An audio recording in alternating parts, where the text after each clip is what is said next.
On today's episode, we're going to discuss feelings of inadequacy that seem to be quite heightened during the holiday season, oftentimes. Yes. So what does it mean? What does it mean to feel inadequate?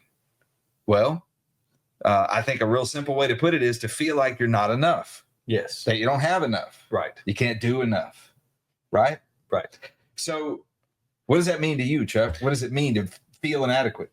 Well, I think it first comes from that source that you just mentioned, which is in my mind, I set this measure, this bar, if you will. Right. And I'm looking for all of the evidence, not just the tangible evidence. I want to feel it. Maybe even looking for feedback about it.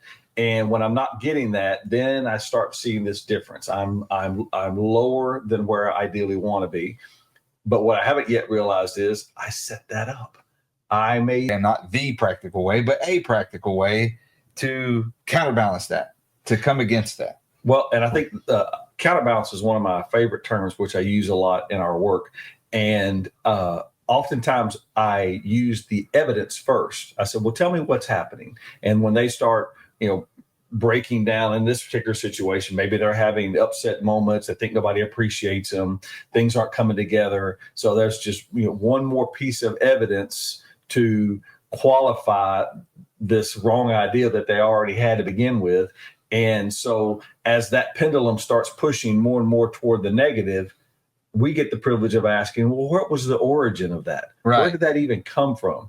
And so then next thing you know, we're getting into their own idea of, say, some family history, maybe going back to their childhood that they feel like they have to replicate. And my kids have to have at least that, if not better. And all this pressure gets put on. And so you got this vast swing between unreasonable expectations and overreactions.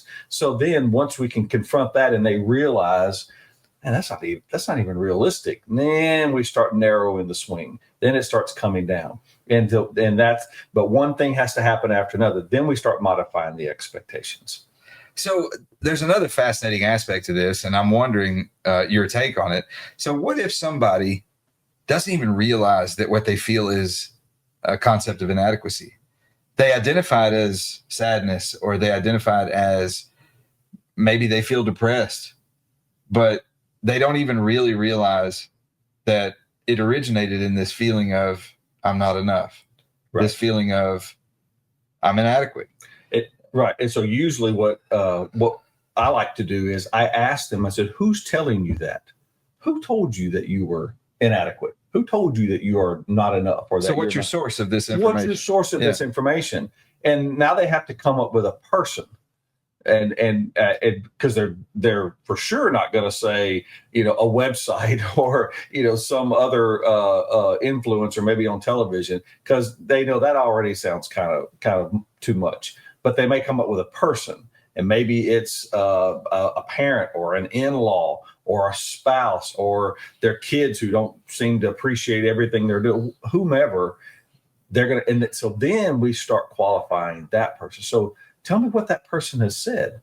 And oftentimes that person didn't say anything. So that's a fascinating thing. And what if, so let's say that, a lot of us are married, we have significant others, or we have family members. What if you see your family member struggling with this, and you can tell that they feel inadequate? They're suffering from whatever experience it may have led them that way, but they have this overall feeling of less than. Overall, they seem to be headed towards depression. How could you empathetically, as a family member or significant other, how could you help them? How could you be a bridge to a better experience? I think one of the first best things is to do what we like to do, which is just start becoming curious.